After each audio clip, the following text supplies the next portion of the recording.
podía tener. Zafra puedo decir, monte puedo decir, ciudad puedo decir, ejército decir, ya míos para siempre y tuyos, nuestros, y un ancho resplandor de rayo, estrella, flor. Tengo, vamos a ver, tengo el gusto de ir, yo campesino, obrero, gente simple, tengo el gusto de ir, es un ejemplo, a un banco y hablar con el administrador, no en inglés, no en señor, sino decirle compañero como se dice en español. Tengo, vamos a ver, que siendo un negro, nadie me puede detener a la puerta de un dancing o de un bar, o bien en la carpeta de un hotel gritarme que no hay pieza, una mínima pieza y no una pieza colosal, una pequeña pieza donde yo pueda descansar. Tengo, vamos a ver, que no hay guardia rural que me agarre y me encierre en un cuartel, ni me arranque y me arroje de mi tierra al medio del camino real. Tengo que como tengo la tierra, tengo el mar, no country, no high life, no tenis, no yacht, sino de playa en playa y ola en ola, gigante azul abierto democrático, en fin, el mar. Tengo, vamos a ver, que ya aprendí a leer, a contar, tengo que ya aprendí a escribir y a pensar y a reír. Tengo que ya tengo dónde trabajar y ganar lo que me tengo que comer. Tengo, vamos a ver, tengo lo que tenía que tener.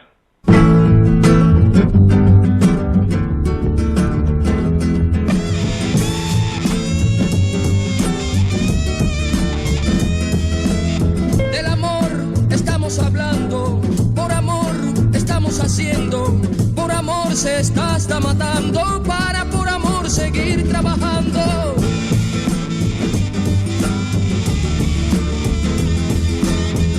Que nadie interrumpa el rito, queremos amar en paz, para decir en un grito, Cuba va, Cuba va, Cuba va.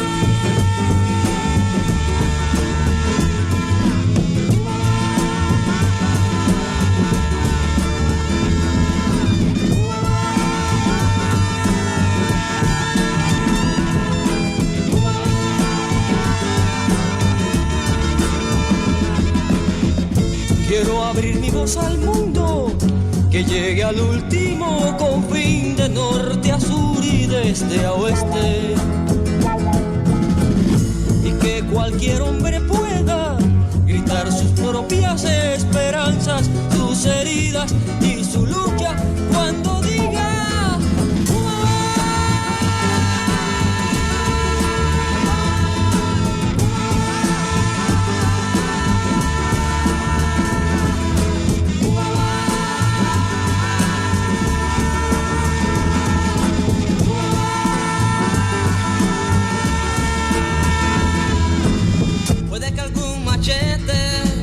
se enrede en la maleza, puede que algunas noches las estrellas no quieran salir, puede que con los brazos haya que abrir la selva, pero a pesar de los pesares, como sea, Cuba va, Cuba va,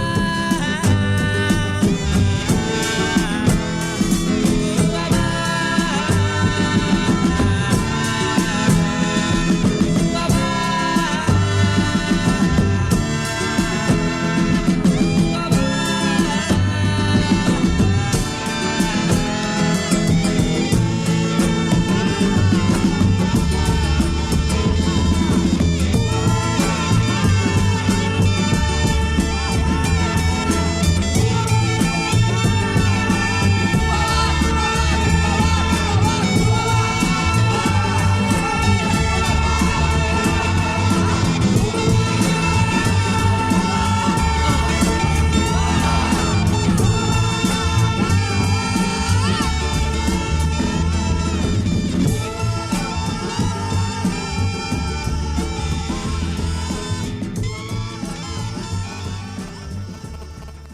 Muy buenas noches, estamos en otro programa a Desalambrar.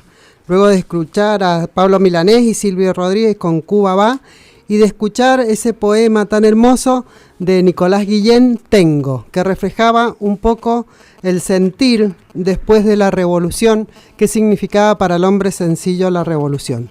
Estamos en nuestro programa A Desalambrar, segundo programa del año, el programa informativo del Comité de Solidaridad Latinoamericana de Mendoza. Sus conductores: Mónica Marino, Alfredo Berzi, Nelson Belmar y Alicia Martínez. Operación y producción: Anabela Croce Martínez, Lautaro Croce y Luciana. Musicalizador y mezclador: Leo Bizaguirre. Columna Desalambrando Historias: Ricardo Croce. Columna Voces de la Yayala: Horacio Mayorga y Alejandra Royce. Columna Andando los Feminismos Latinoamericanos: Ana Croce Martínez, Nadia Marino y Mónica Marino. Columna en resumen informativo: Leo Bizaguirre, Nelson Berman y Germán Leyens. Otros miembros del comité: Lita Centeno, Patricia Terranova, Ernesto Arro Llaves y Rodolfo François. Y estamos entonces en A Desalambrar, en esta mesa militante de la noche. Hola Nelson, ¿cómo andás, Nelson Berman? Bien, buenas noches a todos, a todes. Bien. Con frío un poquito, ¿no? Pero con el matecito de la mesa estamos. Se va. Uh-huh. Hola Alfredo Berzi, ¿cómo andás? Bien, más tranquilo que el primer programa. Aparte se ha escuchado en toda Latinoamérica, así que andamos bien. Exactamente. ¿Cómo andás, Mónica Marino? Muy bien, Alicia, muy contenta de nuevo estar por aquí. Y esta noche nos acompañan también Horacio Mayorga. ¿Cómo andás, Horacio? Hola, ¿qué tal? Buenas noches. Bueno, también una alegría de seguir compartiendo esto lindo, de poder estar acá con gente tan linda también. Y Germán Leyes también está en nuestra mesa como miembro del comité. Buenas noches a todas, a todos y a todes. Vamos entonces a nuestras vías de comunicación, Alfredo, ¿te parece? Sí, tenemos el fijo 451-1808, el WhatsApp 261-3068-060, el Facebook Comité de Solidaridad Latinoamericana. Muy bien, esas son nuestras vías de comunicación y vamos transcurriendo la noche, vamos a escuchar nuestro resumen de noticias.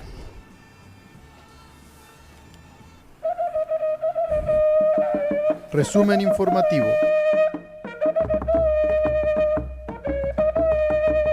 Para desalambrar las fronteras. Desalambrando el cerco mediático.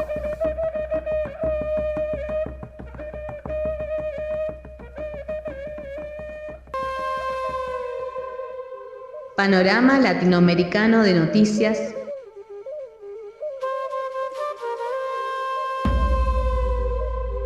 Para desalambrar la información de nuestra América. Cuba.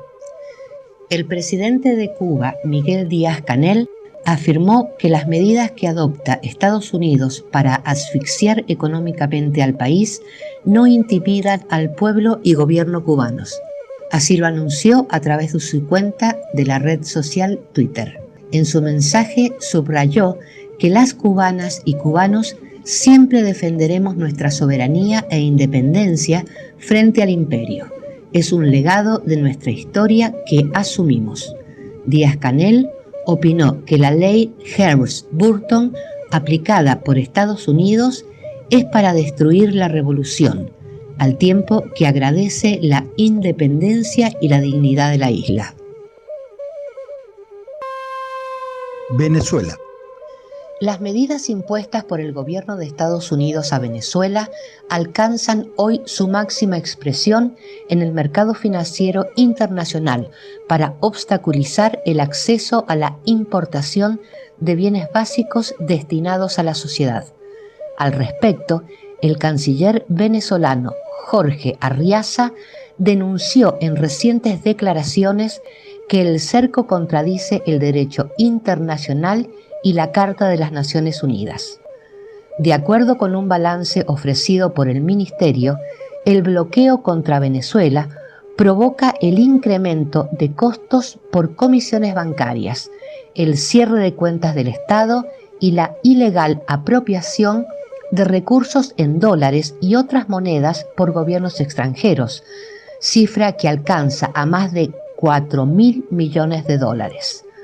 Por otra parte, el gobierno venezolano rechazó este lunes, 13 de mayo, la petición realizada por Carlos Vecchio, designado embajador ante los Estados Unidos por el diputado Guaidó, al Comando Sur de este país, donde solicita una reunión para avanzar en planificación estratégica y operativa para intervenir militarmente en el país. No va a ocurrir la división de la Fuerza Armada Bolivariana, que ha venido derrotando cualquier disturbio y ha dado la demostración de lo que corre por sus venas, apuntaron desde el gobierno en Caracas. Colombia. Líderes del partido Fuerza Alternativa Revolucionaria del Común, FARC, denuncian el asesinato de otro ex guerrillero reincorporado al proceso de paz en el departamento de Guaviare, situado en la región de la Amazonía. Se trata del excombatiente Giovanni Murillas. En fecha reciente también fue asesinado el excombatiente Dimar Torres, después de ser ultrajado y vejado por una patrulla del ejército colombiano en el departamento de Santander. Hace apenas unos días atrás, la Comisión de Justicia y Paz de Colombia indicó que ya han sido asesinados más de 120 miembros de la FARC y más 30 de sus familias desde que se firmó el acuerdo de paz en noviembre de 2016. En tanto, consternación ha causado en el municipio de San Agustín, en el suroeste de Colombia, el asesinato del reconocido antropólogo y líder social Luis Manuel Salamanca Galíndez. Casi 700 dirigentes sociales fueron asesinados en Colombia durante 2018, según reportó días atrás el Centro de Investigación y Educación Popular CINEP. Brasil. Se avecina un otoño caliente en las calles de Brasil. Profesores y alumnos están en pie de guerra después de que el ministro de Educación de Bolsonaro anunciara un recorte del 30% del presupuesto de todas las universidades públicas. Lo hizo después de acusar a 3 centros en concreto de promover alborotos y acoger eventos ridículos en vez de centrarse en buscar la excelencia académica. En principio, solo iban a ser 3 las universidades castigadas por los recortes. Sin embargo, poco después extendió la medida a todos los centros de educación superior que dependen del gobierno central. Más de 60 universidades y una cuarentena de institutos de formación profesional. Para muchos alumnos, el recorte tiene algo de represalia. El pasado mes de octubre, durante la campaña electoral, algunos estudiantes quisieron alertar de la llegada de la ultraderecha al poder colgando grandes pancartas antifascistas, un gesto que se repitió en varias facultades de Brasil y que acabó en polémica. La policía entró en los campus para retirar los carteles, pero la justicia obligó a dar marcha atrás en aras de la libertad de expresión. Chile. Desde la coordinadora No Más AFP rechazaron el intento del gobierno de Sebastián Piñera de reformar el sistema de pensiones. Desde No Más AFP han manifestado su rechazo a la iniciativa, argumentando que esta viene a profundizar aún más el sistema de capitalización individual en Chile. Por esta razón, desde la coordinadora hicieron un llamado a manifestarse en las afueras del Congreso Nacional para ejercer presión sobre los parlamentarios. A través de un video difundido por redes sociales, el vocero de la organización, Luis Messina, cuestionó el despliegue comunicacional del Ejecutivo y de las AFP, junto con criticar a los exministros de la exconcertación que anunciaron su respaldo al proyecto. Por eso decimos a la ciudadanía que tiene que estar alerta. No queremos más burlas. La gran mayoría de chilenos y chilenas salió a las calles a decir no más AFP. Queremos que se legisle ahora en beneficio de las grandes mayorías.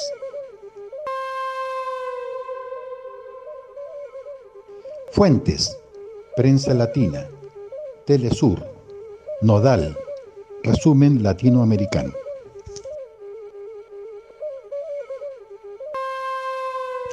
Hasta aquí el panorama de noticias de A Desalambrar, el programa de radio del Comité de Solidaridad Latinoamericana en Mendoza, transmitido por la Mosquitera FM Radio Comunitaria 88.1.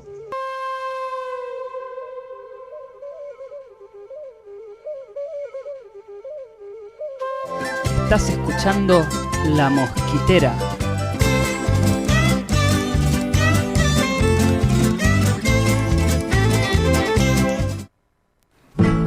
Y acabamos de escuchar el informe, el informativo del comité, que ha hecho un repaso de las principales noticias de Latinoamérica.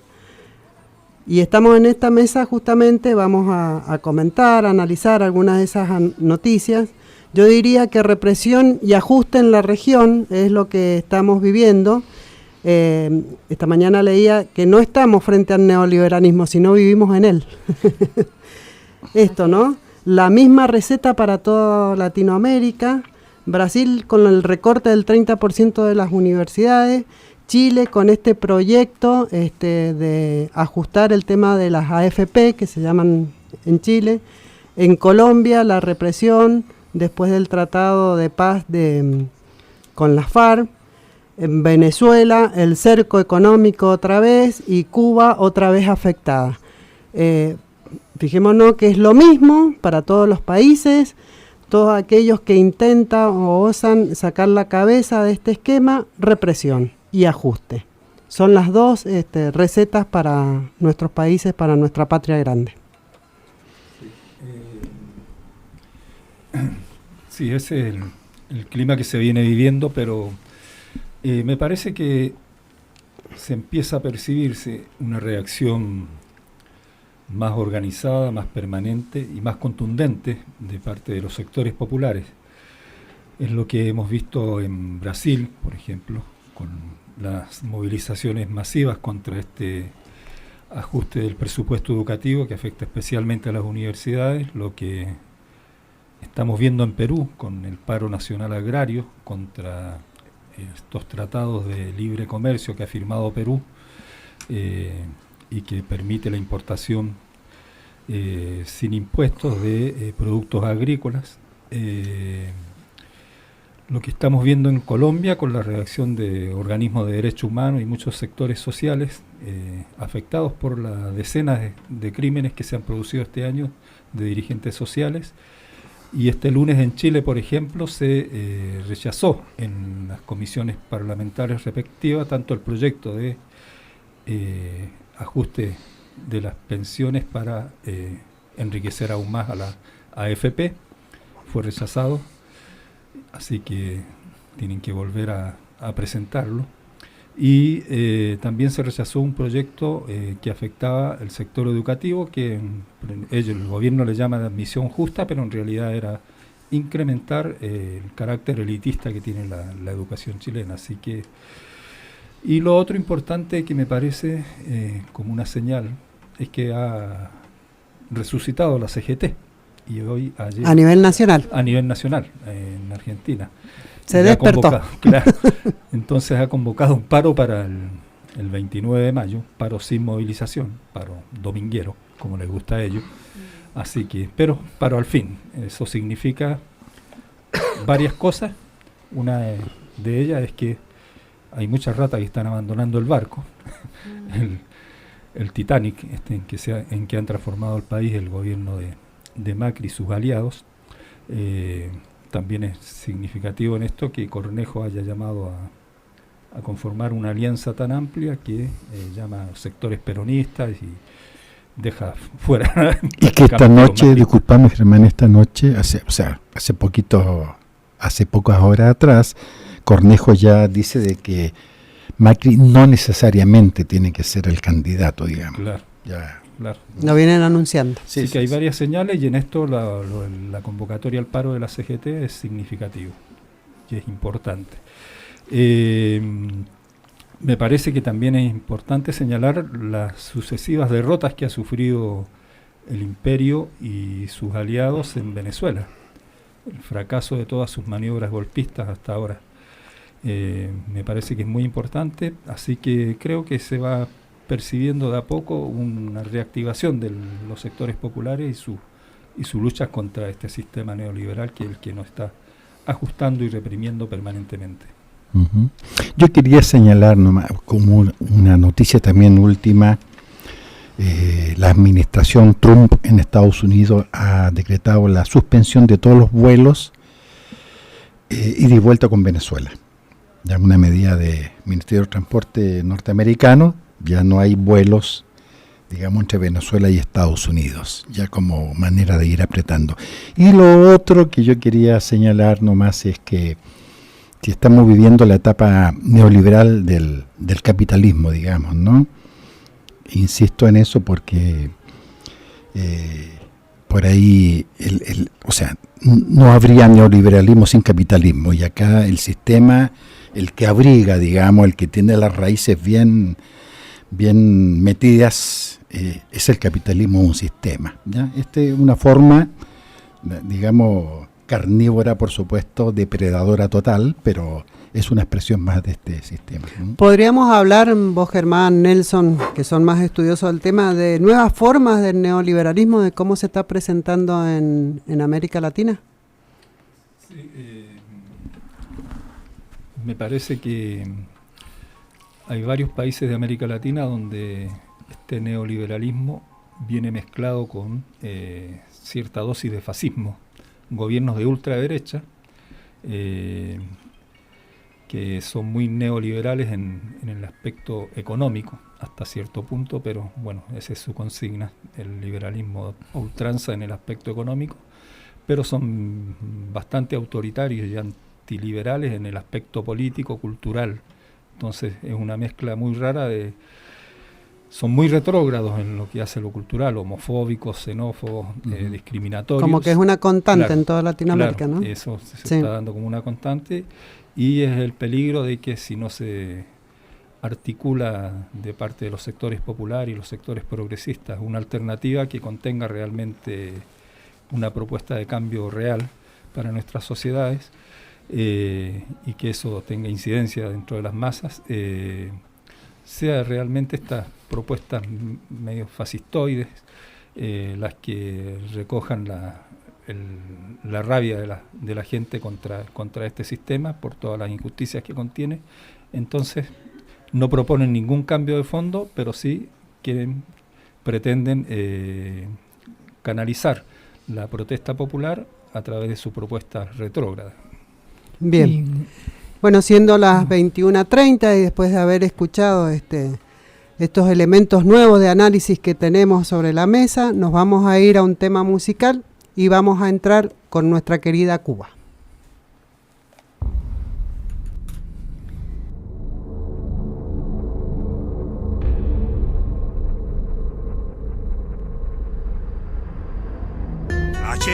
Cuba, Hipocún, Bobo Ecun, Mowi un Soro, allí a Titanile, H, Bobo Orisa. Tierra, aquí nació mi canto, mi bandera. Sonrisas que se cuelan por la puerta del balcón. En este viaje que hoy me trae de vuelta. Lejos, no sabes cuánto echo de menos el ruido de mi pueblo y la caricia de ese mar. Cuando no estoy contigo yo te invento. Traigo oxidado el corazón, me hace falta cuerda. Mi alma necesita transfusión, sangre de mi tierra. Regreso a la cuna que me vio nacer. Regreso a este barrio que me vio correr. Lo que fui, lo que soy y seré por mis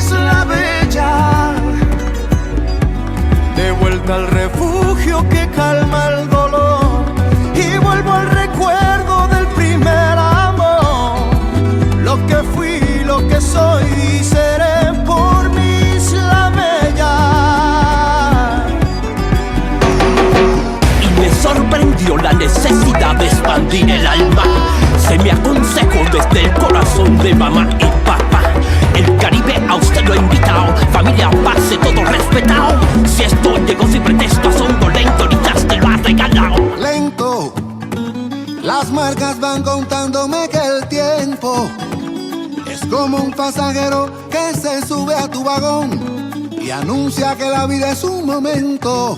Ah, la, la, le, le, la, la, la. Dicen, los viejos de la esquina siempre dicen, no importa lo que tengas si al bajar de la estación uno regresa siempre a sus raíces. La, la, la, la, la, la, la, la. Traigo oxidado el corazón, me hace falta cuerda. Mi alma necesita transfusión, sangre de mi tierra. Regreso a la cuna que me vio nacer, regreso a este barrio que me vio correr. Lo que fui, lo que soy y seré por mi isla bella. De vuelta al refugio que calma el dolor y vuelvo el recuerdo del primer amor. Lo que fui, lo que soy y seré por mi isla bella. Cuba es la más bella. Yo nunca perderé mi identidad y de seguro tengo un presente de donde vengo, quizás me puedas comprender. Porque a decir verdad, mi tesoro está en las raíces que corren debajo de mi piel. Son las que marcan su textura y esas mismas me hacen diferente hasta la sepultura. Por eso yo hoy vengo pa' dejarte aquí el movimiento lento de mi cintura. Hoy yo te invito a caminar en los solares de La Habana pa' que tú mismo lo veas. Hoy yo te invito a caminar en los solares de La Habana pa' que tú mismo lo veas. Que cada cual aquí nace con su tumbado mío despacito y de medio lado. Tú vales suave y no te agites, que la noche es larga y la rumba se ha formado.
Estás escuchando La Mosquitera.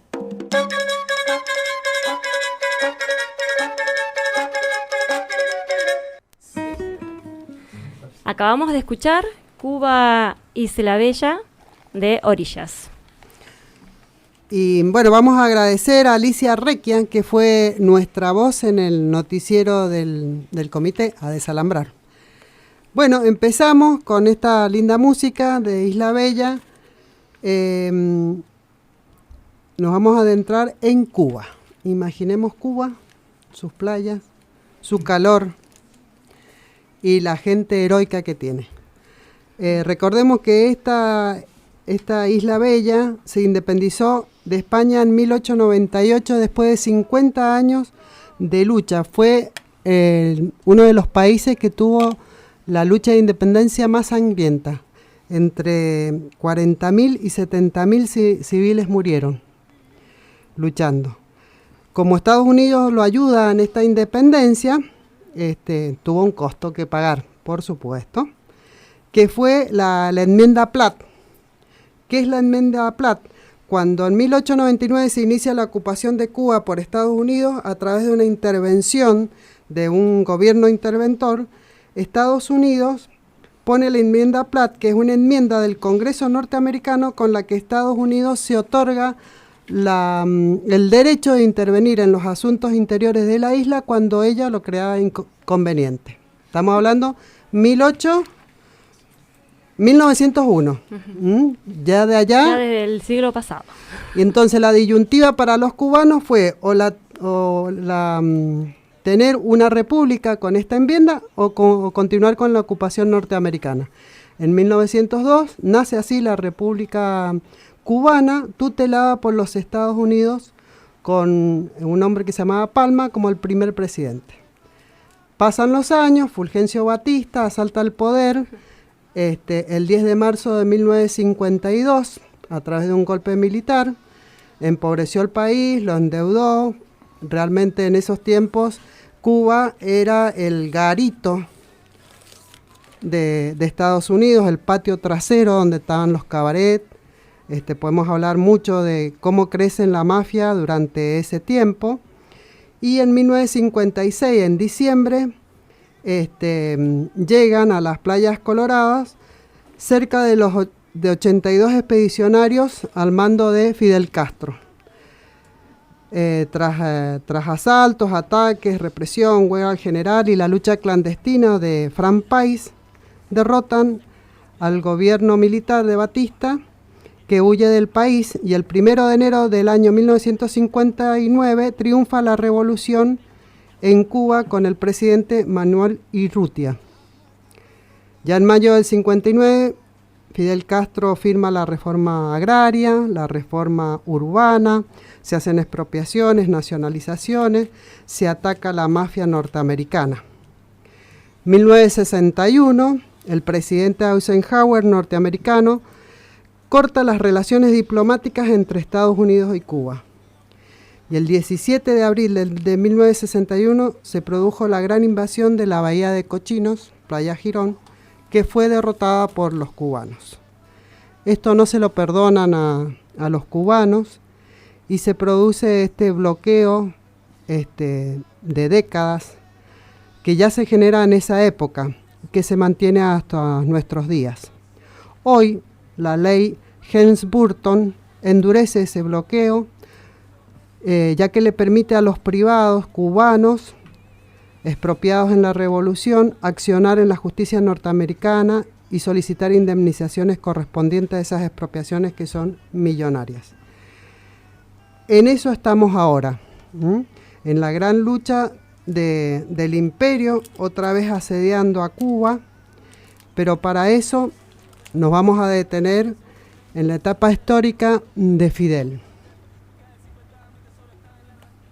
Cada año que se acelere la liberación de América significará millones de niños que se salven para la vida, millones de inteligencias que se salven para la cultura, infinitos caudales de dolor que se ahorrarían los pueblos. Aun cuando los imperialistas yanquis preparen para América un drama de sangre, no lograrán aplastar la lucha de los pueblos, concitarán contra ellos el odio universal y será también el drama que marque el ocaso de su voraz y cavernícola sistema. Ningún pueblo de América Latina es débil, porque forma parte de una familia de 200 millones de hermanos que padecen las mismas miserias, albergan los mismos sentimientos, tienen el mismo enemigo, sueñan todos un mismo mejor destino y cuentan con la solidaridad de todos los hombres y mujeres honrados del mundo entero.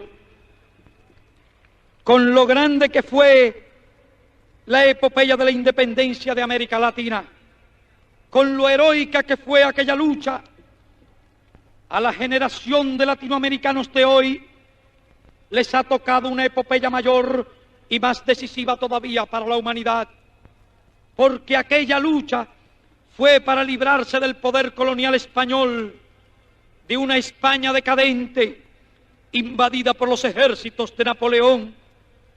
Hoy le toca la lucha de liberación frente a la metrópoli imperial más poderosa del mundo, frente a la fuerza más importante del sistema imperialista mundial, y para prestarle a la humanidad un servicio todavía más grande del que le prestaron nuestros antepasados. Pero esta lucha, más que aquella, la harán las masas, la harán los pueblos, van a jugar un papel mucho mucho más importante que entonces. Los hombres, los dirigentes importan e importarán en esta lucha menos de lo que importaron en aquella. Esta epopeya que tenemos delante la van a escribir las masas hambrientas de indios, de campesinos sin tierras, de obreros explotados. La van a escribir las masas progresistas, los intelectuales honestos y brillantes que tanto abundan en nuestras sufridas tierras de América Latina. Lucha de masas y de ideas, epopeya que llevarán adelante nuestros pueblos maltratados y despreciados por el imperialismo. Nuestros pueblos desconocidos hasta hoy, que ya empiezan a quitarle el sueño. Nos consideraba rebaño impotente y sumiso. Y ya se empieza a asustar de ese rebaño, rebaño gigante de 200 millones de latinoamericanos, en los que advierte ya a sus sepultureros el capital monopolista yanqui. Bueno, para situar a nuestra audiencia, este es un extracto de la segunda declaración de La Habana, un documento histórico de la Revolución Cubana que data de 1962, de febrero más precisamente, en donde ellos, digamos, plantean su posición y el entendimiento que tienen de todo el fenómeno político que recorre América Latina en aquel tiempo, pero quisimos traerlo a colación hoy porque tiene actualidad, señala muchas cosas muy interesantes. Destacar también que él menciona ahí los 200 millones de habitantes de América Latina, ahora rondamos los 700, casi los 700 millones, digamos, pero queríamos traer después de esta segunda parte, que es la parte final, ya podemos abrir el debate, que es muy interesante y que nos va a permitir entender también por qué la hazaña del imperialismo contra Cuba.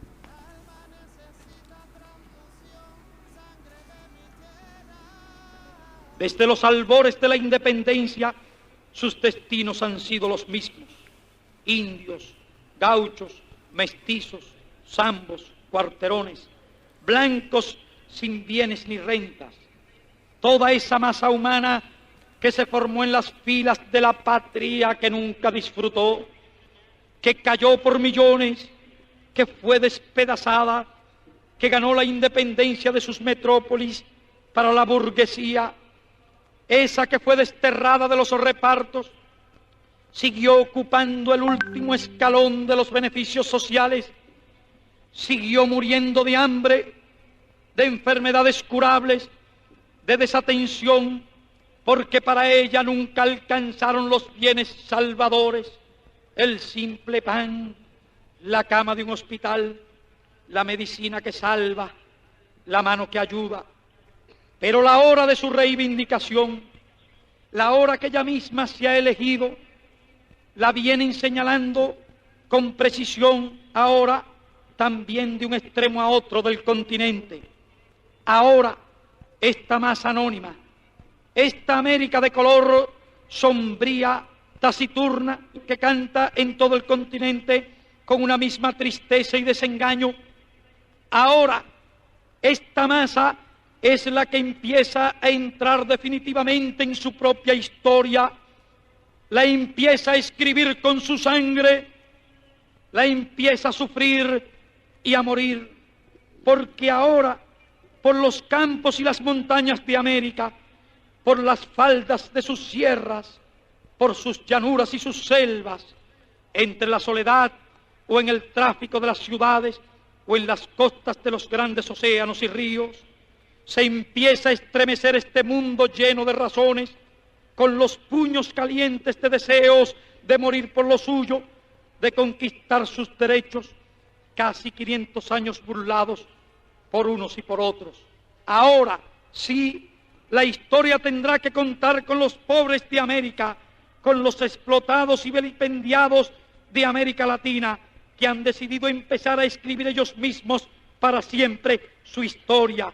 Ya se les ve por los caminos, un día y otro, a pie, en marchas sin términos de cientos de kilómetros para llegar hasta los Olimpos gobernantes a recabar sus derechos.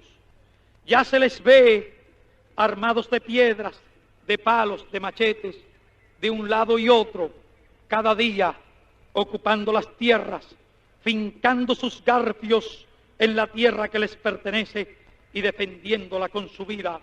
Se les ve llevando sus cartelones, sus banderas, sus consignas, haciéndolas correr en el viento por entre las montañas o a lo largo de los llanos. Y esa ola de estremecido rencor, de justicia reclamada, de derecho pisoteado, que se empieza a levantar por entre las tierras de Latinoamérica, esa ola ya no parará más.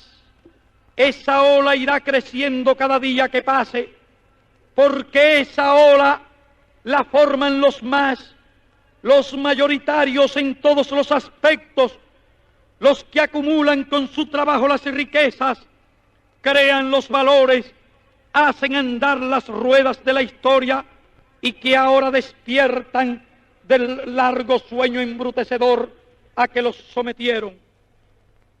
Porque esta gran humanidad ha dicho basta y ha echado a andar, y su marcha de gigantes ya no se detendrá hasta conquistar la verdadera independencia, por la que ya han muerto más de una vez inútilmente. Ahora, en todo caso, los que mueran morirán como los de Cuba, los de Playa Girón, morirán por su única, verdadera, irrenunciable independencia. Patria o muerte, venceremos. Estás escuchando La Mosquitera.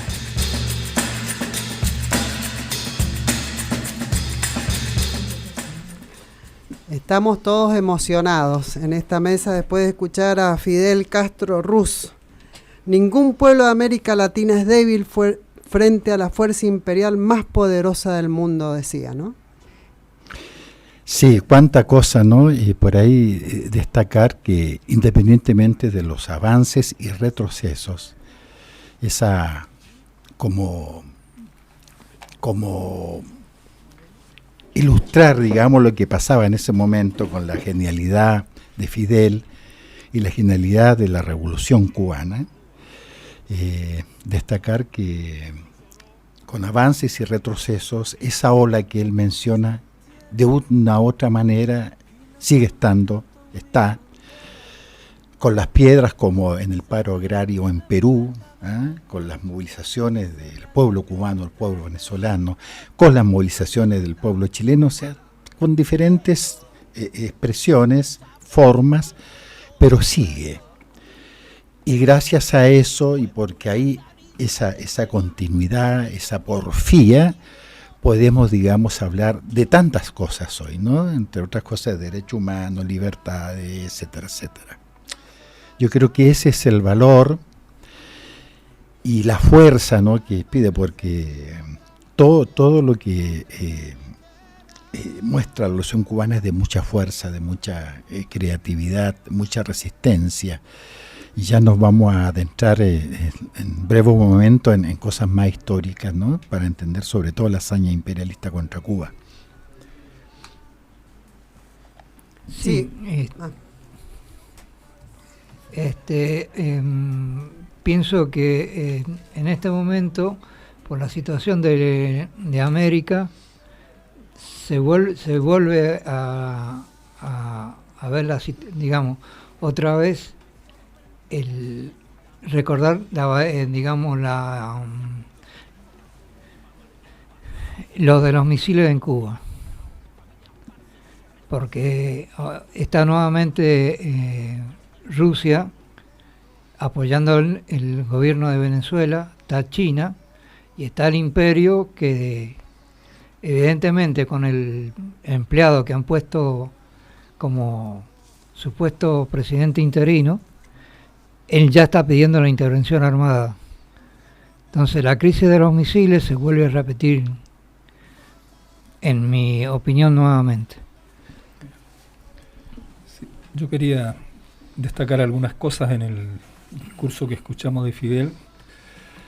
Cuando comienza dice, bueno, el tema del hambre de los niños, el tema de la cultura, y es justamente donde décadas después vemos que se ha confirmado su coherencia como estadista, como dirigente político, en el cumplimiento de las expectativas con las cuales el pueblo cubano luchó por la revolución.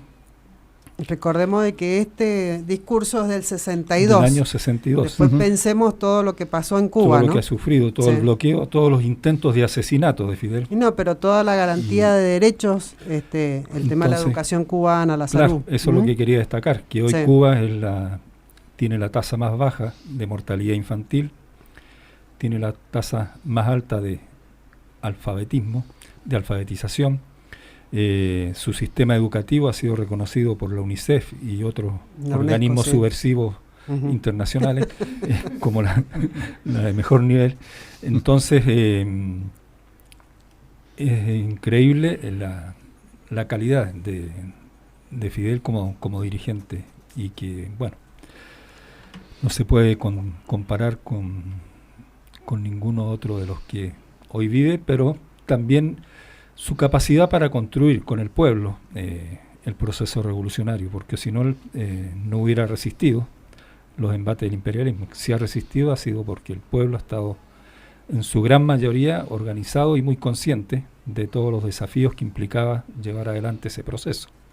Si no, no hubieran resistido el periodo especial, por ejemplo, cuando se cayó el campo socialista, que era el principal sostén económico de Cuba, en cuanto a sus relaciones preferenciales entre el sistema económico del socialismo de Europa y la isla de Cuba.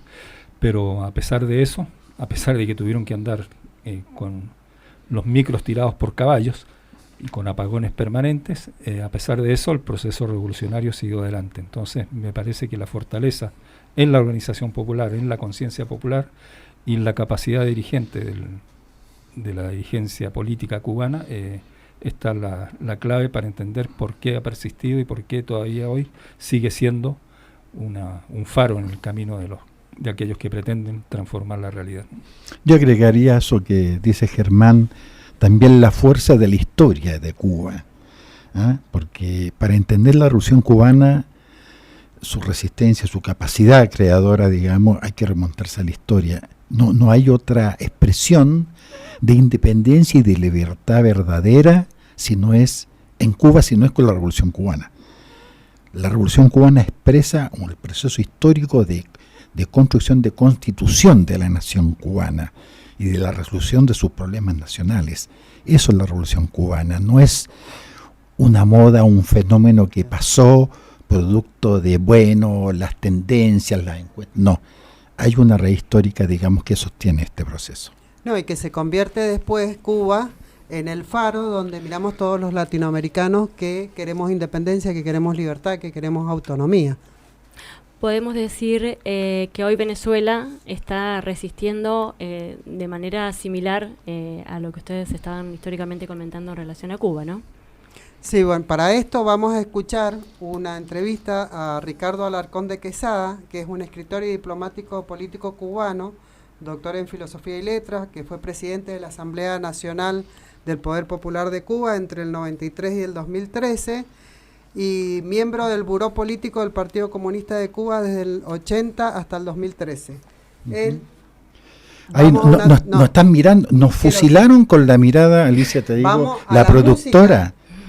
Y sus secuaces Luchi, nos fusilaron. Pertenecemos. Vamos a escuchar música y después vamos a... bueno, haga Luchi. Andando. Haga lo suyo.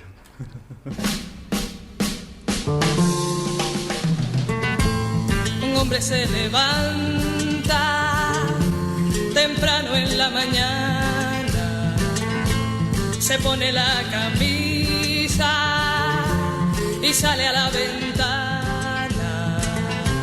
Puede estar seco el día, puede haber lluvia o viento, pero el país mensaje real, la gente y su dolor no lo pueden tapar ni la lluvia ni el sol.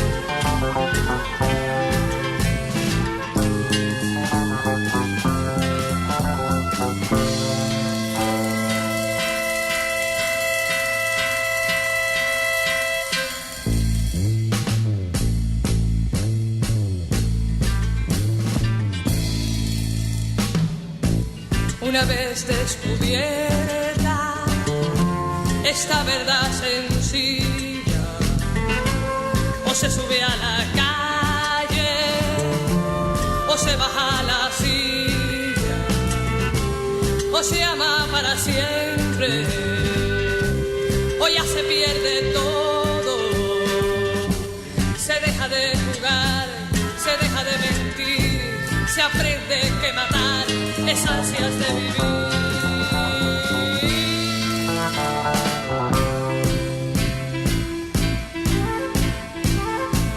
Un hombre se levanta y sale a la ventana, y lo que ve decide la próxima mañana.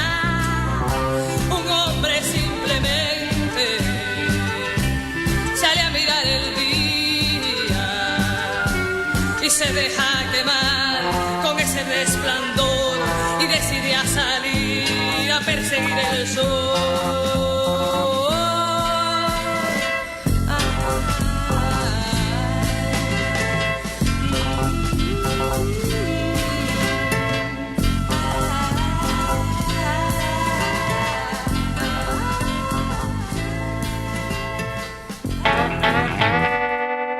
Estás escuchando La Mosquitera.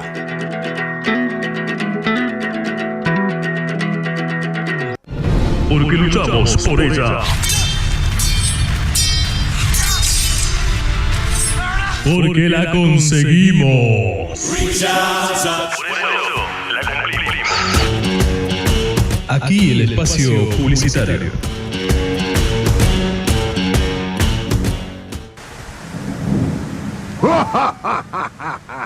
Si en tu casa andan rondando los vampiros o algún chupasangre te anda dando vueltas cerca, te acercamos la solución que andabas buscando. Espantalos con el mejor ajo de Mendoza. El mejor ajo deshidratado de la provincia lo conseguís en Cooperativa La Terre. Ajo deshidratado para tu negocio, restaurante y tu hogar. También próximamente, venta de gran variedad de hortalizas deshidratadas. Estamos en Carril Godoy Cruz 5330, Villanueva, Guaymallén. teléfono 155 34 51 42. Los besos con gustito a ajo nunca serán tan dulces. Cooperativa La Terre, empresa recuperada por sus trabajadores, te espera. Hago una pregunta, vos que sos de Bermejo, ¿dónde puedo encontrar buenas pizzas, lomos, empanadas? En Bermejo hace 35 años la mejor sanguchería del Mellizo. El humor sobre la mesa. Acá nomás, frente al Triángulo, Avellaneda 4334. Te digo, tienen teléfono para hacer pedidos a domicilio y todo. 451-3515. La mejor lomitería es el Mellizo. Ahora que me lo decís es un clásico. Sí, la verdad. Pizzas, papas, empanadas, lomos, empanadas, pan francés, barro luco, bebidas, pollo, papa macerín, patatas gigantes, música, buena atención. Diestra, calzado de trabajo. Botín de trabajo, 100% cuero argentino. Diestra, calzado de trabajo. Cuello acolchado, puntera de acero según normas IRAM. Suela de caucho antideslizante, resistente a hidrocarburos, con material interior para absorber el sudor. Lengua fuelle cosida al calzado. A 1.230 pesos, precio promoción. Podés adquirirlo en Facebook, Diestra Calzado. llamando al 12-1-155-130-652. O en Buenos Aires 308 y la Acera 69 de la ciudad de Mendoza.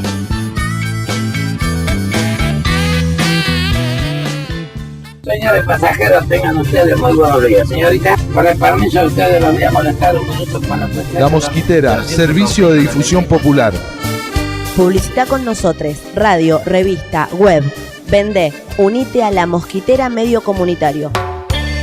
Tu publicidad llega a donde debe llegar. Llámanos al 451-0084. O contactanos por nuestras redes sociales La Mosquitera.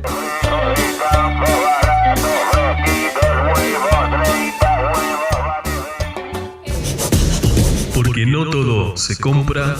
Hasta aquí llegó el espacio publicitario. Te invitamos a seguir con nuestra programación.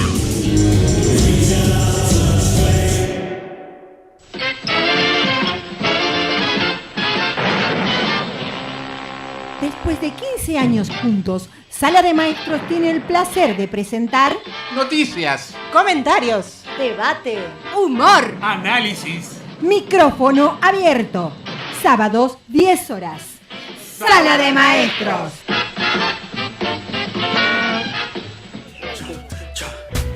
Aquí llegaron las hormigas, vamos conquistando tierras enemigas. Temprano para imposibles, todos los viernes de 15 a 17 por La Mosquitera, 88.1, www.lamosquitera.org. En la guerra la peleamos sin usar fusiles de bloque. Revelamos los engaños de los que nos roban la plata. Temprano para imposibles, todos los viernes de 15 a 17 horas por La Mosquitera. La muerte.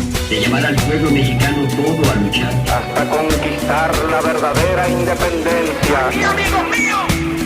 ¡Está planteada una lucha! ¡Patria o muerte! Nuestra calle es el derecho y el deber. ¡Viva Latinoamérica unida! Si tu tía o tu primo, tu hermana o tu abuelo, tu mamá, tu papá o tu hijo desapareció entre 1974 y 1983, quizás sea uno de los cientos de cuerpos sin identificar que el equipo argentino de antropología forense tiene en resguardo. Si querés saber más, llama al 0800-3453-236. Equipo argentino de antropología forense. 35 años de ciencia para la verdad.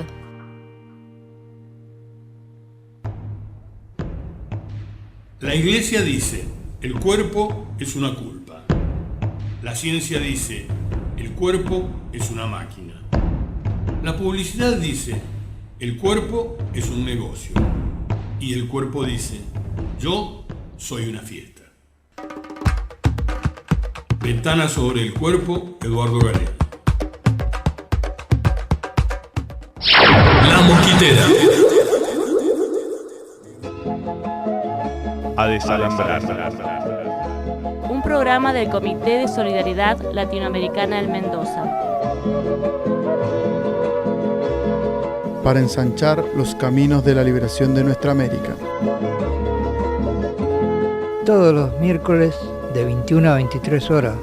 Por La Mosquitera FM, Radio Comunitaria, 88.1.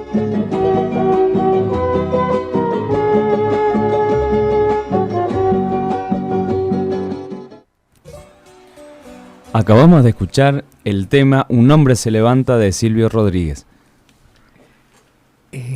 Volvemos a repetir los sistemas, la comunicación. Tenemos el fijo 451 1808, el WhatsApp 261 30 68 060. Tenemos una temperatura en este momento de 14 grados y tenemos el Facebook del Comité de Solidaridad Latinoamericana. Bueno, recordamos a nuestra audiencia que estamos hablando hoy, nos hemos centrado en Cuba. Vamos a escuchar ahora una entrevista que se le hace a Ricardo Alarcón de Quesada, que es un diplomático cubano, y nos va a explicar, si escuchamos atentamente, lo que es esto de la ley Helms-Burton. La ley Helms-Burton es única en el sentido de que no hay otra legislación aprobada nunca por el Congreso de Estados Unidos sobre ningún otro país, estableciendo la pretensión a determinar el futuro de ese país. Ellos invadieron Irak, ocuparon Irak, mataron a Saddam Hussein, hicieron lo que todo el mundo conoce, pero no hay una ley Helms-Burton para Irak. Ellos organizaron la guerra sucia contra Nicaragua, hicieron todas las cosas que se sabe que hicieron, pero no aprobaron una ley Helms-Burton para Nicaragua. En el caso de Cuba, los cubanos tenemos que asumirlo como lo que es una verdad histórica. Cuba ha sido vista desde el origen por los sectores más conservadores de Estados Unidos como una posesión, como algo que el destino les ha puesto en sus manos. Óyeme, eso se remonta a la época en que todavía eran las 13 colonias, a la época en que la Florida no era una de las 13 colonias, la Florida era una posesión española. Y ya en aquellos tiempos hubo personajes tan destacados como Thomas Jefferson, que planteó que la frontera sur de Estados Unidos debía ser Cuba, que había que apoderarse de Cuba, no porque lo estuvieran planteando gente de Miami, ni mucho menos, sino porque en el pensamiento norteamericano, en la tradición norteamericana, desde el principio estaba que Cuba debía pertenecerles. La enmienda Platt le dio el derecho a intervenir en Cuba, pero la ley Helms-Burton regula al detalle cómo sería esa intervención, y la esencia de esa ley lo dice tantas veces que hay que ser un cretino para no darse cuenta que es eso.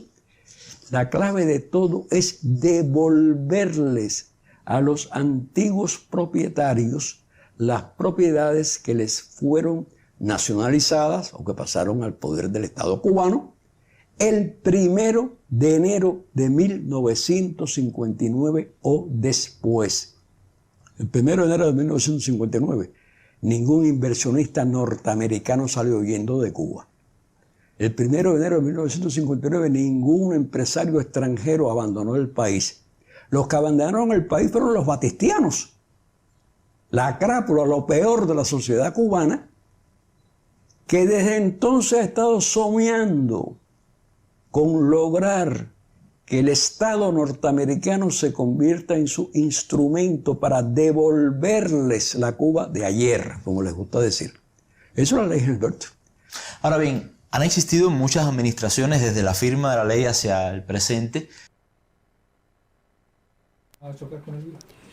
Escuchábamos a Ricardo Alarcón de Quesada, este diplomático cubano que nos explicaba qué es la ley Burton. Decía que es única para Cuba y es la expresión más cabal de la intervención de Estados Unidos en Cuba. Decía que regula al detalle cómo es esa intervención de Estados Unidos. A veces mal redactado, que sobre todo lo que muestran es su ignorancia, incluso sobre el idioma que se supone que es el que él habla, que es el inglés. Ahora, sin dudas, la ley Helms-Burton sí representa un negocio bastante lucrativo para ciertos sectores en la sociedad estadounidense. Sí, puede serlo, sobre todo para los abogados, que son los que... Tú no puedes hacer ningún trámite de este tipo sin tener un abogado que te asesore, que te llene los papeles, etc. No es casual que el más destacado de los promotores, el que encabezó el proceso en favor de la ley Helms-Burton, esta que le da a los que no eran norteamericanos sino cubanos en aquella época el derecho a reclamar, Nicolás Gutiérrez Castaño, él es el nieto de un señor que fue un gran propietario en Cienfuegos y prácticamente el dueño de todas las tierras entre Cienfuegos y Santa Clara, incluyendo 2 centrales azucareros. Pero además abogado. Nicky, como le dicen en su casa, Nicky Gutiérrez, por un lado, empujó la adopción de esta ley, y por el otro, como abogado, le ha dado servicio a una serie de cretinos en Miami que creen que pueden hacer algo con esta ley. Para poder hacerlo, por supuesto, tendrían primero que tomar el poder en Cuba. Ahora, no nos olvidemos que eso está puesto claramente en los 2 primeros títulos de la ley que se han estado aplicando. ¿Se nos olvidó acaso ya lo que se llamó el Plan Bush para la aplicación de esta ley, adoptado en el año 2004 y ampliado en el 2006? Ya se nos olvidó el nombre de Caleb McCarthy. ¿Quién es Caleb McCarthy? Según la ley Helms-Burton, habría un señor, un procónsul, que nombraría el presidente de Estados Unidos para dirigir ese proceso. Bush se anticipó y lo nombró. Su nombre es Caleb McCarthy.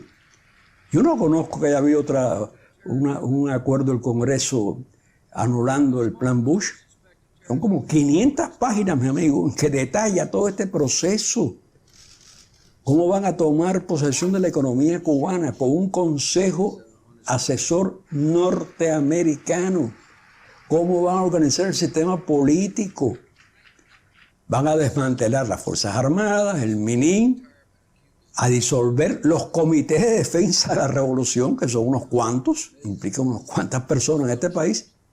Van a reorganizar el sistema electoral. Todo eso está puesto, ya te digo, es un documento bien extenso. Está originalmente la ley Helms-Burton y desarrollado conforme el mandato que la ley daba a Bush, 2004 y 2006. El personaje que dirige ese proceso, o lo dirigía, no sé quién es ahora, se llama Caleb McCarthy, designado por Bush. Antes de que empiece la llamada transición.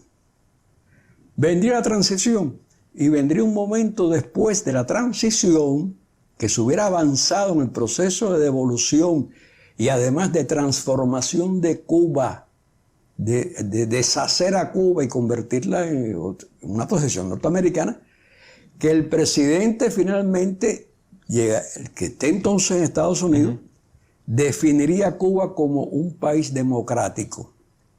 Y entonces, y solo entonces, podría ponerse fin al bloqueo y restablecer relaciones normales, entre comillas, entre ambos países. Pero por si alguien no entendió, el título 2 termina con esta oración que te voy a leer, si me permites. La liquidación satisfactoria de las reclamaciones de propiedades por parte de un gobierno cubano reconocido por los Estados Unidos, el gobierno futuro, democrático, sigue siendo la solución satisfactoria. Sigue siendo una condición indispensable para el pleno restablecimiento de las relaciones económicas y diplomáticas entre los Estados Unidos y Cuba. Todo esto antes de que se hable del famoso título 3, de los famosos juicios, etcétera, etcétera. Está puesto ahí en la ley desde el principio, y esto significa la imposibilidad de un acuerdo, de una relación normal, entre comillas, aunque sea entre comillas, pero una relación normal como la que tiene Estados Unidos con otros países del mundo. No lo tiene para ningún otro país, para ningún otro caso. Y por lo tanto, eso quizás sea lo principal de la ley Helms-Burton, que fue devolverles a la mafia batistiana, que son los que se fueron el 1 de enero del 59, batistiana y anexionista, la Cuba de ayer, la Cuba que ellos tenían. La puesta en vigor de la Helms-Burton, todos sus capítulos me refiero, un caso hipotético futuro en que se puede aplicar todo lo que dice esta ley. Claro. ¿Qué significaría para el cubano común y corriente? Para el pueblo cubano, ¿qué significaría? La ley Helms-Burton, su aplicación plena, Significa sencillamente la liquidación de Cuba como nación, como país y por lo tanto el pueblo cubano también. Que se pueda hacer eso o no es otra historia, por supuesto. Porque no basta con la ley, habría que fue tan multitud. Acá estamos en esta mesa militante, escuchando, ¿no? Sorprendidos de esto que está contando Ricardo Alarcón de Quesada sobre la ley Helms-Burton. Le preguntaba yo a Germán si esta movilización masiva que tuvieron el 1 de mayo también fue respuesta a esta pretensión de Estados Unidos de aplicar esta ley en la isla. Sí, sin ninguna duda, porque se ha recrudecido la agresión de parte del gobierno de Norteamérica contra Cuba y ahora comienza a ponerse en práctica el título 3 o capítulo 3 de la ley, que es la que establece la legalidad de las reclamaciones de las propiedades que perdieron los ciudadanos norteamericanos o cubanos que se fueron después de la revolución y pueden hacer un reclamo ante los tribunales de Estados Unidos para que les sean devueltas sus propiedades que dejaron abandonadas en ese tiempo. Y ello afecta además a las personas o empresas que estén utilizando esas propiedades hoy. Por ejemplo, si hay una casa, una mansión abandonada por algún cubano que salió huyendo después de la revolución, que esté siendo utilizada por una empresa extranjera en Cuba, esa persona o el descendiente de la persona que era propietaria de esa mansión en ese momento puede reclamar ante un tribunal norteamericano y ese tribunal norteamericano puede sancionar a la empresa que esté utilizando esa propiedad. También se da esto de la presión de Estados Unidos hacia esas empresas. Claro. Hay toda una presión desde afuera. No vayan a poner empresas, eso... La idea es asfixiar. Esa es la idea, y frente a esto la Unión Europea ha reaccionado rechazando la implementación de este capítulo. Este artículo de la ley, se aprobó junto con la ley hace más de 20 años en el gobierno de Bill Clinton, el demócrata. Era una ley propuesta por dos senadores republicanos, pero después la promulgó y aprobó el gobierno demócrata de Bill Clinton. Pero este capítulo, el 3, estaba en suspenso porque tenía dentro de sus cláusulas la posibilidad de que los gobiernos fueran suspendiendo su aplicación.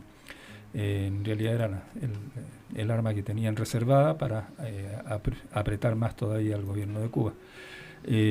Así se fue suspendiendo durante los sucesivos gobiernos y ahora el gobierno de Donald Trump ha decidido terminar con la suspensión, con la postergación y comenzar a aplicarlo. Por eso, dentro de las protestas de la movilización del 1 de mayo del pueblo cubano estaba también el rechazo a esta ley en su totalidad, pero especialmente a la puesta en aplicación de este capítulo. Sería como un reglamento de la enmienda Platt, esta ley Helms-Burton, ¿no? Claro. ¿Cómo vamos a intervenir? Claro. ¿Qué cosas tienen que hacer para ser amigos nuestros? Hay que remontarse, son un extracto de una entrevista que le hace RT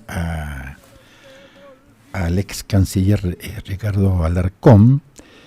Y en esa entrevista él entrega otro elemento, acá lo hemos editado para ilustrar más este tema puntual, pero todo arranca con la idea manifiesta que tienen los yanquis de que Cuba tiene que ser una posesión de ellos. Claro. O sea, ahí está el tronco. Y lo único que han recibido de los patriotas cubanos, digamos, han sido unos buenos cachetazos. Y más encima, cuando Playa Girón, el 61... No le perdonan eso. Claro, o sea, es decir, además que se nos escaparon, además que hicieron la revolución y nos jodieron el casino y el prostíbulo que teníamos ahí, además de eso, cuando quisimos voltearlo, nos hicieron bolsa, más encima. Y más encima, muchas cosas más. más encima con Cuba, más encima Argelia, más encima la lucha de liberación en África, en Angola, etcétera. O sea, y más todo a encima, 300 kilómetros de ellos. claro, y más encima la educación, más encima la salud, más encima la fuerza de la dignidad de un pueblo que para entender hay que remontarse a la historia. Esa fuerza, si uno lo escucha hablar a Fidel, si uno lee los poemas de Martí, los textos de Martí, hay una fuerza ética, podríamos decir, impresionante. Tienen una fuerza moral ese pueblo impresionante. Y se remonta allá porque han tenido que pelearla para poder decir nosotros somos una nación independiente. Están a 90 millas de Estados Unidos, que es el poder militar, el imperio más grande que ha existido en la historia de la humanidad, y no han podido con ellos. Al extremo que ahora uno de sus inteligentes ha planteado de hacer un cerco naval. O sea, bloquear con buques de guerra toda la isla de Cuba. ¿Ah? Es impresionante. O sea, esto es lo que conocemos ahora. Hay una parte, y invitamos a nuestra audiencia a que se meta e investigue todos los atentados que ha sufrido ese pueblo, la Revolución Cubana. Que le han envenenado el agua, le han envenenado los cultivos, le han hecho sabotaje, le han hecho explotar barcos, le han tirado aviones abajo. Es impresionante, impresionante la hazaña. Y nosotros hemos querido entregar de una manera modesta y humilde, digamos, de Mendoza, algunos elementos para entender esa hazaña. ¿Por qué el imperialismo norteamericano le tiene tantas ganas a la Revolución Cubana? Bueno, ahí está la fuerza de ellos. Sí. Uno de los elementos que quería destacar es, en cuanto a la consistencia del pueblo cubano, es la íntima relación que hay entre su patriotismo, que no es el chauvinismo barato, sino que es un patriotismo real, realmente decidido a defender su patria en los aspectos políticos, en el aspecto económico, aspecto cultural, y a su vez su vocación solidaria en el plano internacionalista. Cuba ha sido el país que ha enviado miles de médicos en misiones sanitarias a todo el mundo. Cuba ha sido el país que ayudó a Angola a liberarse, con miles de soldados combatiendo junto a angoleños. Cuba ha sido el que ha mandado a miles de maestros a desarrollar campañas de alfabetización en otras partes, así que tiene una profunda vocación internacionalista y que está íntimamente relacionada con su patriotismo. Ellos no hacen esa disociación entre lo internacional y lo nacional, sino que está todo muy vinculado. Además, otra cosa que quería señalar es que este bloqueo inhumano y totalmente injusto ha sido rechazado y condenado por las Naciones Unidas cada año con más énfasis y con mayor cantidad de votación en contra del bloqueo. En la última votación del año pasado en la Asamblea General, de los 193 países que componen las Naciones Unidas, solamente 2 votaron a favor del bloqueo: Estados Unidos e Israel. Y los otros totalmente votaron en contra, no hubo ninguna abstención en ese caso. Así que queda a la luz que esta política del imperialismo viola todo el derecho internacional. Y bueno, entonces nos vamos con la dignidad del pueblo cubano y celebrando, ya lo escuchábamos a Fidel, vamos a celebrar con una canción que se le hizo cuando hace 2 años él murió, Cabalgando con Fidel.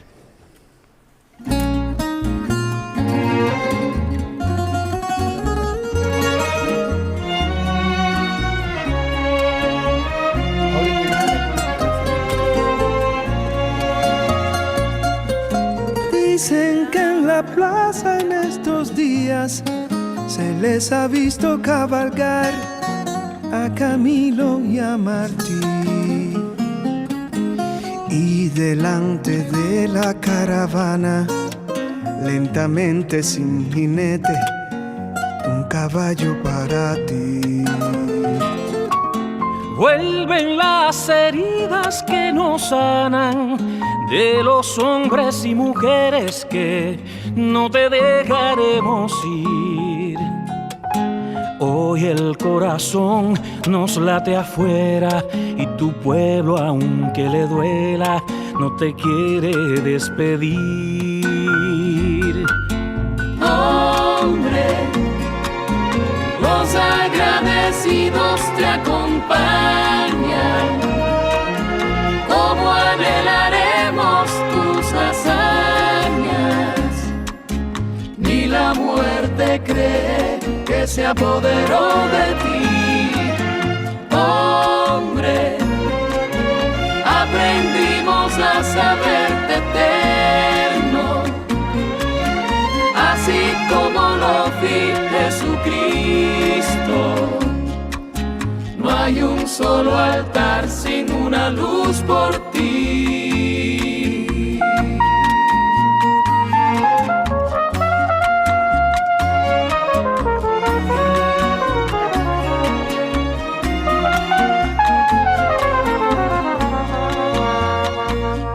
Hoy no quiero decirte comandante, ni barbudo ni gigante, todo lo que sé de ti. Hoy quiero gritarte, Padre mío, no te sueltes de mi mano, aún no sé andar bien sin ti. Hombre, los agradecidos te acompañan. ¿Cómo anhelaremos tus hazañas? Ni la muerte cree que se apoderó de ti. Hombre, aprendimos a saberte eterno, así como lo vi Jesucristo. No hay un solo altar sin una luz por ti.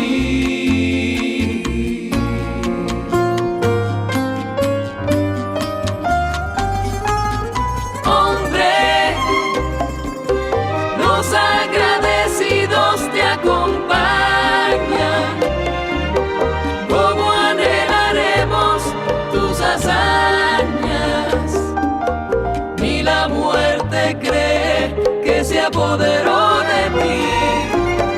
Hombre, aprendimos a saberte eterno, así como lo vi Jesucristo. No hay un solo altar sin una luz por ti.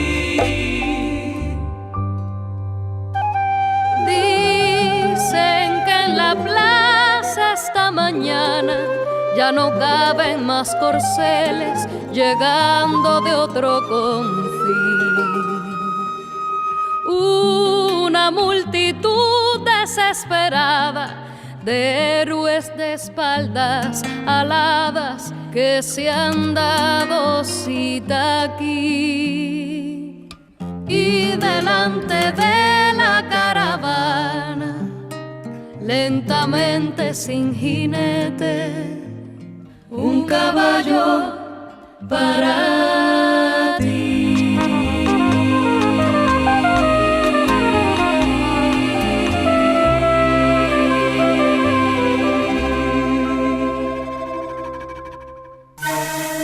Estás escuchando a Desalambrar, el programa del Comité de Solidaridad Latinoamericana por la 88.1.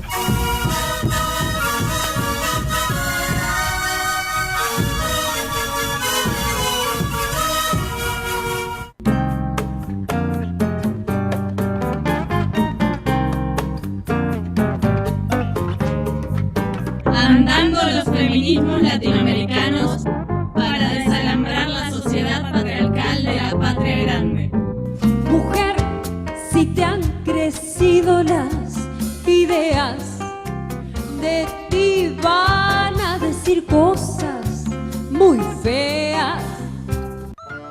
Al ser la primera columna de Andando los feminismos latinoamericanos, vamos a dar un pantallazo de la historia del feminismo. Para introducirnos en el tema es necesario comprender qué es el patriarcado. Lo entendemos como un sistema de dominio de varones sobre las mujeres. Es una construcción social antigua cuyo rasgo más significativo es su universalidad. También hay que destacar su carácter adaptativo a cualquier sociedad, porque organiza las relaciones de género a partir de la religión, la cultura, la raza, el desarrollo económico o la organización política. El precursor del feminismo fue un venezolano llamado Francisco de Miranda, quien planteó que las mujeres tenían derecho a estar representadas en el gobierno. En la segunda mitad del siglo XIX, algunas mujeres iniciaron en ciertos países de América Latina las primeras luchas a favor de los derechos políticos. Florecieron en América Latina, Centroamérica y el Caribe con reivindicaciones sufragistas y feministas en los últimos años del siglo XIX y en las principios décadas del siglo XX. En la mayoría de los casos, el movimiento de mujeres tuvo como finalidad inmediata reafirmar el papel de las mujeres en la sociedad y reclamar sus derechos cívicos y culturales. Las organizaciones de mujeres feministas en el primer momento de su surgimiento estuvieron vinculadas a dos objetivos, uno cultural y político, donde se debatía la falta de derechos, y el otro vinculado a organizaciones sindicales. En la Argentina, las mujeres anarquistas y socialistas promovieron las primeras organizaciones de mujeres, como por ejemplo la Unión Gremial Femenina, integrada básicamente por proletarias. Una organización más fuerte fue la Unión Femenina Nacional, cuyos objetivos eran la emancipación cívico y político de las mujeres, la elevación de su nivel cultural y el derecho a percibir igual salario que el hombre por el mismo trabajo. Este movimiento feminista empieza a desactivarse paulatinamente hasta recuperar nuevas fuerzas y argumentos y resurgir en los años 70. Sin embargo, asociaciones y partidos feministas pronto entraron en crisis. El movimiento feminista que estaba en su base fue desactivándose paulatinamente, sumergido y latente, recuperando nuevas fuerzas y llenándose de razones y argumentos hasta desembocar en el poderoso resurgimiento del feminismo de los años 70, a lo largo y ancho de América Latina, Centroamérica y el Caribe. El feminismo en Latinoamérica en los años 70 formaba parte de una ola feminista que se extendió por muchas partes del mundo. Se inscribe en el contexto ideológico de Mayo del 68 y por lo tanto es urbano, de clase media e ilustrado, y además no se vinculaba a la izquierda. Tras la intensa politización del feminismo de los años 70 y 80, las feministas se plantean cómo transformar sociedades marcadas por la desigualdad cultural, racial y económica y por la violencia patriarcal. Y aquí las ONG aparecen como instrumentos privilegiados en los que se combina trabajo asalariado y militancia política. Miles de mujeres latinoamericanas han invertido trabajo y militancia feminista en las ONG. También las organizaciones no gubernamentales cumplieron la doble función de servir de estrategia laboral para los profesionales como un espacio para expresar el compromiso social de más de una generación de feministas con sus respectivas sociedades. En los años 90, las ONG de mujeres feministas comienzan a colaborar en la planificación y aplicación de políticas públicas, y estas colaboraciones con el Estado provocan tensiones. Por un lado, un sector del feminismo rechaza esas colaboraciones con estados muy desiguales a nivel social y por otro apuesta a políticas públicas. Actualmente no se puede disociar el patriarcado contemporáneo del racismo, el colonialismo y el capitalismo. Así, las diferentes etnias, razas, orientaciones sexuales y diferencias de clase han sido introducidas en el debate político feminista con el propósito de repolitizar al feminismo y de acercarlo a una sociedad marcada por la diversidad racial, cultural y sexual. Estas preocupaciones permanecen ahí y alimentan el debate feminista.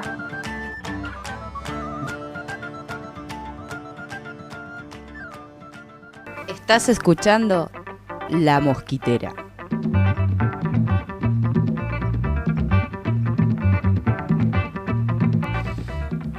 Y estábamos escuchando la columna Andando Feminismo a cargo de Ana Croce Martínez, Nadia Marino y Mónica Marino.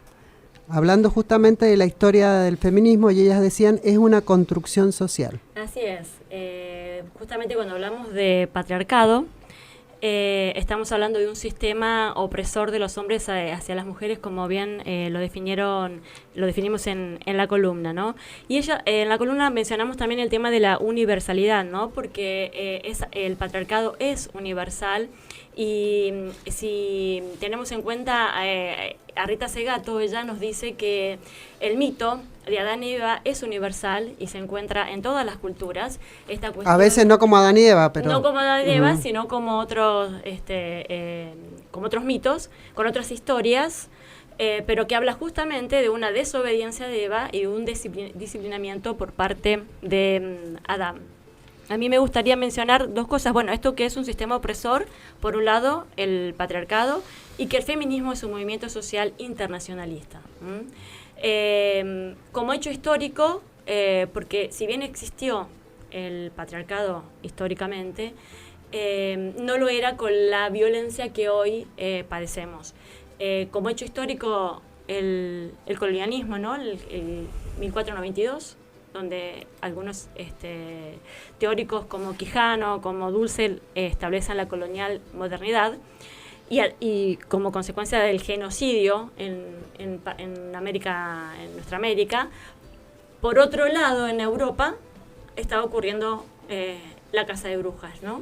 Esta cuestión que nos menciona Silvia Federici en su libro Calibán y la bruja. Estos hechos históricos se relaciona mucho con la instalación luego del capitalismo, ¿no? Porque a partir de, posteriormente, estos hechos históricos son los que vienen o devienen después en la instalación del capitalismo, que establece justamente relaciones de desigualdad, de desigualdad de trabajo y de desigualdad en la división sexual del trabajo, ¿no? Donde a través del contrato se establecen relaciones subordinadas entre el empleador y el trabajador, y donde a través del contrato sexual, que sería el de matrimonio, ¿no? La subordinación de la esposa hacia el marido, como, digamos, instalando un poco el origen de todas estas desigualdades. El feminismo considera al capitalismo como el sistema que ha incrementado esta violencia de género, ¿no? Y a través de este hecho del colonialismo aparece también el concepto de raza, aparece posteriormente el concepto de género, y las violencias se fueron incrementando cada vez más, ¿no? Y estas diferencias, estas desigualdades entre los hombres y las mujeres. A nosotros nos interesa, a través de la columna, traer el feminismo decolonial aquí en América. Hoy el concepto que las feministas están desarrollando en América Latina es el feminismo decolonial, que es esta cuestión de construir este feminismo que fue construido, como se menciona en la columna, a través de una mujer o de mujeres teóricas, de raza blanca, de clase media, que pudieron acceder a los estudios. El feminismo es pluralista, es diverso, y en cada comunidad hay un feminismo, ¿no? Podemos hablar entonces de feminismos. De feminismos, exactamente, ¿no? El feminismo de América Latina no es el mismo que de Europa ni de Estados Unidos. El feminismo mismo de una comunidad mapuche no es el mismo que en Bolivia. O sea, esta cuestión de deconstruir de colonizar estos saberes y construir nuestro propio saber a través de la experiencia en América Latina.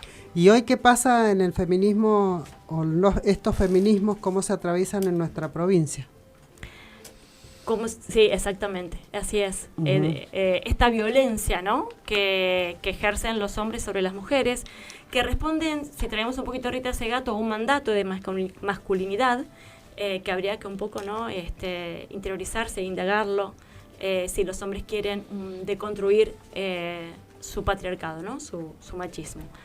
En América Latina hay varias referentes para leer, como Chicuriel, María Lugones, Diana Mafía en nuestro país, bueno, Rita Segato, Dora Barrancos, ¿no?, que nos pueden justamente a realizar muchísimos aportes en relación al feminismo en Latinoamérica. Vos sabés que la otra vez estuve en una reunión de Ni Una Menos, y realmente, viste, Ni Una Menos para contarle a la gente que nos está escuchando, es como una mesa política de unas 70 organizaciones o grupos de mujeres de distinta extracción militante, algunas partidarias, otras no, que están sentadas realmente en una mesa política que se generó a partir de aquellos ni una menos de los femicidios que pasaron, ¿no? Ahora el 3 de junio nuevamente nos juntamos todas las organizaciones para manifestarnos otra vez, y realmente le comentábamos a compañeras de Buenos Aires cómo se da este fenómeno en Mendoza, de que se ha podido establecer una agenda de prioridades y que se ha podido discutir, imagínate, 70 agrupaciones, la diversidad política que hay, partidarias, otras compañeras no militan en nada, o sea, no están en estructuras partidarias, y todas en realidad sentadas con ciertas líneas, se han podido establecer líneas de lucha comunes, y esto es realmente un avance, ¿no? Y bueno, el lunes, justamente, ni una menos, junto a las compañeras que hicieron la denuncia, a Mauro Aguirre, que era el profesor de Ciencias Políticas, que ha sido imputado por estos 3 abusos, se hizo una conferencia de prensa, y una de ellas, que es una comunicadora feminista, nos ha mandado un audio para que nos enteremos qué pasó este lunes acá en Mendoza. Vamos con el audio. Hola, soy Gisela Marsala del colectivo Ni Una Menos y de Comunicadoras Feministas Mendoza. Hoy hemos vivido un día histórico en la provincia, en la Facultad de Ciencias Políticas. Se llevó adelante la conferencia de prensa a raíz de la imputación y la detención del profesor Mauro Aguirre, referente político de la agrupación AUN y el Movimiento de Integración Nacional. A sala llena, más de 500 personas, cientos de adhesiones de agrupaciones, organizaciones, funcionarios, referentes políticos y muchísima participación del movimiento estudiantil, de los docentes, no docentes. La verdad que ha sido estremecedor. La doctora Viviana Beigel, abogada defensora de las denunciantes, presentó una carta de las chicas, de las denunciantes, que ponía en palabras muchos de los sentimientos que ellas vienen atravesando en el silencio durante todos estos años, y que pudieron empezar a sanar a partir de diciembre del año 2018, cuando se realizó la primera asamblea de mujeres y disidencias de la Facultad de Ciencias Políticas y Sociales de la Universidad Nacional de Cuyo. Ha sido un proceso enorme durante todos estos meses, y hoy el movimiento de mujeres en Mendoza ha dado una nueva muestra de la fuerza que tenemos, de lo imparable que somos, de lo unida que estamos, más allá de los colores políticos, partidarios, de los sectores a los que pertenezca cada una. La verdad es que admiramos sobre todo el coraje, la valentía de estas mujeres que se animaron a hablar después del tiempo, que hoy encontraron evidentemente una sociedad más receptiva para poder decir que ellas fueron violentadas, que ellas fueron abusadas y fueron violadas por quien fue su profesor en ese momento, Mauro Aguirre, que esperamos realmente que aguarde detenido el juicio oral y público, y también aprovechamos la oportunidad para repudiar a los otros 3 implicados en la causa, que también están imputados: Mario Codoni, Leandro Fontán y Lucía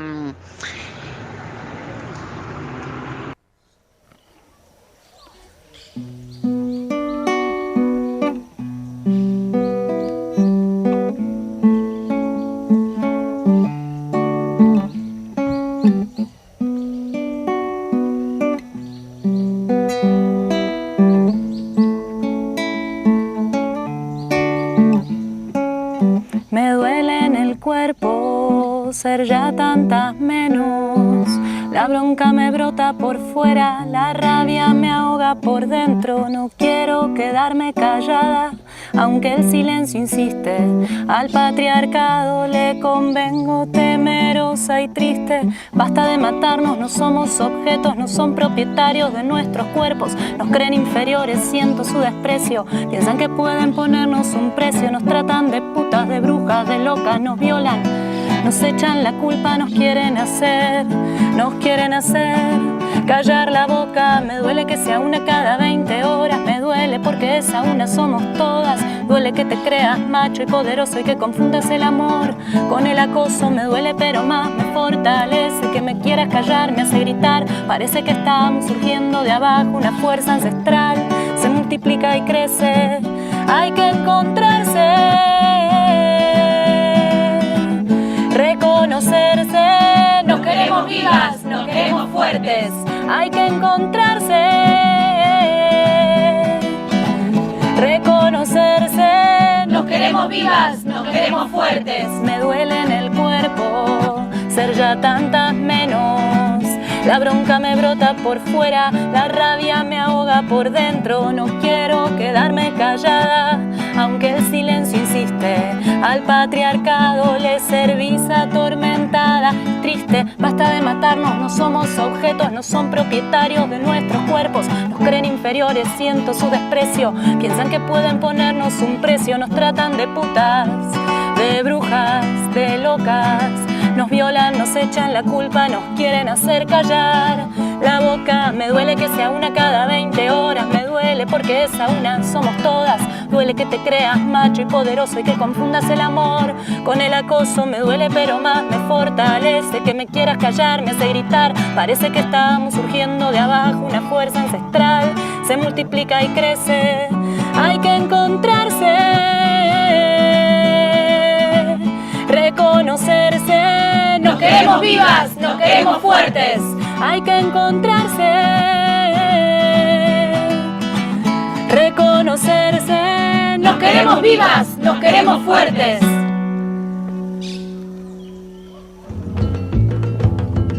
Estás escuchando A Desalambrar.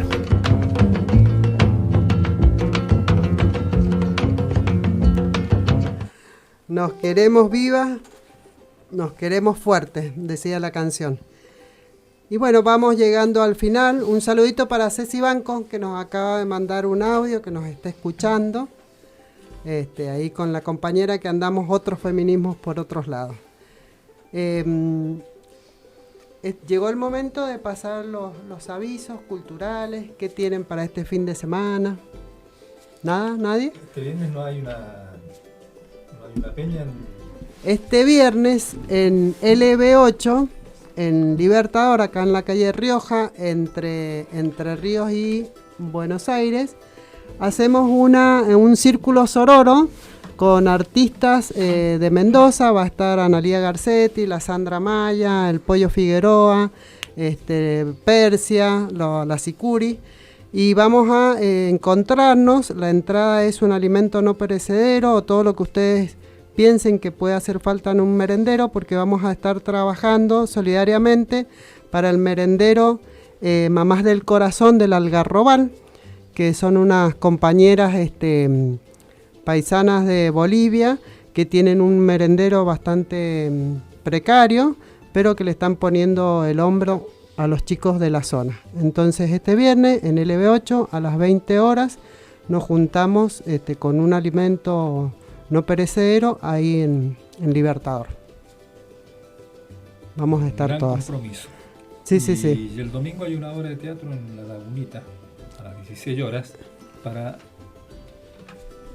niñes. El domingo hay una obra de teatro en La Lagunita para niños a las 16 horas, así que también estaría bueno que trajéramos nuestros hijos, nietos o todos ¿A qué hora? que tengamos a las 16 horas. 16 horas en La Lagunita. En La Lagunita.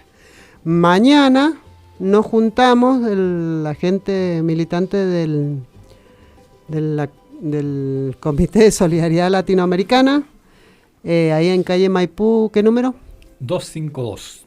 El Centro Cultural Israelita, que es nuestra sede, hasta que nos echen. Y nos juntamos ahí 19:30 horas. Y que está abierto para todo el que quiera participar. Por supuesto. Somos como ni una menos de la solidaridad, más o menos. De la solidaridad latinoamericana. Exactamente, somos como una organización de segundo grado. Bueno, qué lindo terminar este programa, qué lindo haberlo transcurrido, no terminarlo. Nos estamos yendo. Y ya casi nos estamos yendo, ¿no?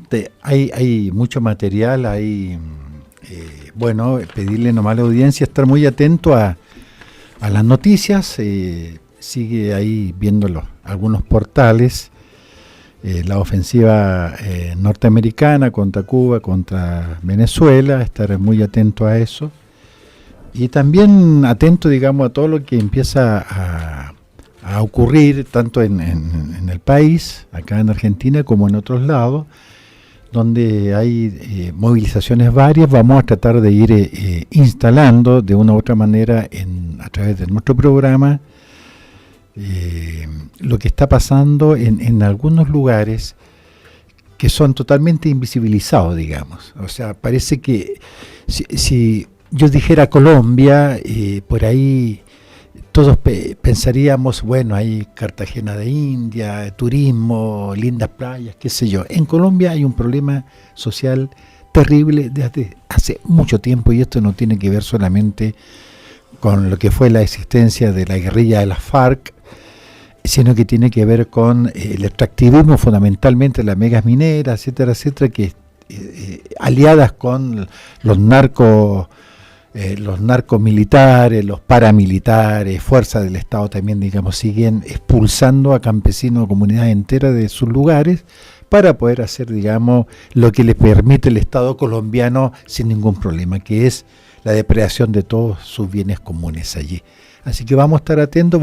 También en Uruguay, en Paraguay, están ocurriendo bastantes cosas interesantes. Tenemos el paro agrario, hoy una gran movilización en Brasil, de todo el estudiantado, digamos, en contra de las políticas del gobierno de Bolsonaro. Así que América Latina, digamos, sigue caminando, como ya dijo Fidel, y esos heroicos patriotas cubanos, digamos, la gente de una u otra manera sigue caminando por nuestro continente. Exactamente. Vamos a ir a la América profunda, ¿no? Exacto. Y claro, porque tenemos que entender que todo esto que damos a conocer acá y que en la mayoría de los medios no lo van a poder escuchar ni ver, tiene como un objetivo esclarecernos, conocer lo que nos pasa a nosotros y lo que les pasa a los pueblos hermanos, porque creo que todos sufrimos del mismo mal, que es este sistema social y económico injusto. Hay un lema que es bastante cierto, pero hay que ponerle algunos elementos más, que dice: solo el pueblo salvará al pueblo. Nosotros creemos que el pueblo para eso tiene que estar organizado y tiene que ser consciente de cómo defender sus derechos y construir alternativas que vayan en esa dirección. Así que ese es el pequeño aporte que podemos hacer desde el comité, ayudar a que la organización y la conciencia del pueblo se desarrollen. Vamos a anticipar un poco el programa que viene. Va a estar como invitada Sofía D'Andrea, una militante, una vieja militante y amiga de Mendoza, que ha incursionado en los organismos de derechos humanos, y vamos a tratar de estar abordando con ella los golpes de Estado en América Latina, ¿no? Eso que no queremos que vuelva a suceder, pero para eso tenemos que estar muy informados. Así que el próximo miércoles, Sofía D'Andrea entre nosotros. No, me gustaría mencionar que esta semana el gobierno suspendió la ley de jubilaciones para ama de casa, ¿no? Como otro atropello hacia las mujeres, ¿no? Quita de derechos. Bien. Dentro de un contexto de un gobierno neoliberal. En esta línea empezamos, ¿no? El ajuste y la represión. Exacto. En nuestro país pasa, como recién decía Tito, tendríamos que estos análisis aterrizarlos más en nuestro país. Ya lo aterrizamos, Tito. Acá también pasa. Acá también pasa, tal cual. Y bueno, nos vamos despidiendo. Llegamos al final. Hasta el próximo miércoles. Hasta el próximo. Hasta el próximo miércoles. En A Desalambrar. Compañeras. A Desalambrar. Un programa del Comité de Solidaridad Latinoamericana en Mendoza.